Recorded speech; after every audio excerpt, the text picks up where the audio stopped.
സദസ്സിന് നമസ്കാരം. ഇന്ന് ജനുവരി 26 രാജ്യം 75ാമത് റിപ്പബ്ലിക് ദിനം ആഘോഷിക്കുന്ന വേളയിൽ എല്ലാവർക്കും വേണ്ടി റിപ്പബ്ലിക് ദിനാശംസകൾ ഞാൻ നേരുന്നു. 1947 ഓഗസ്റ്റ് 15 ഇന്ത്യക്ക് സ്വാതന്ത്ര്യം കിട്ടിയെങ്കിലും 1950 ജനുവരി 26 ഇന്ത്യൻ ഭരണഘടന നിലവിൽ വന്നതും ഇന്ത്യ ഒരു സ്വതന്ത്ര ജനാധിപത്യ രാജ്യമായതും ഇന്ത്യൻ ഭരണഘടന നിലവിൽ വന്ന ദിവസത്തിന്റെ ഓർമ്മയ്ക്കായാണ് എല്ലാ വർഷവും നാം റിപ്പബ്ലിക് ദിനമായി ആഘോഷിക്കുന്നത്. ജനക്ഷേമ രാഷ്ട്രം എന്നാണ് റിപ്പബ്ലിക് കൊണ്ട് ഉദ്ദേശിക്കുന്നത്. അവിടെ പരമാധികാരം ജനങ്ങൾക്കാണ്. ഒരു ജനാധിപത്യ രാജ്യത്തിൽ അവിടുത്തെ ഭരണാധികാരി ആരായിരിക്കണമെന്ന് ജനങ്ങൾ വോട്ടെടുപ്പിലൂടെ തീരുമാനിക്കുന്നു.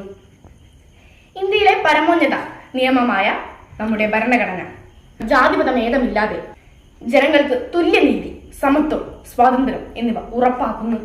സാഹോദര്യത്തിനെ ഉയർത്തിപ്പിടിച്ചുകൊണ്ട് നമ്മുടെ ഭരണഘടന ലോകത്തിലെ ഏറ്റവും ദൈർഘ്യമേറിയ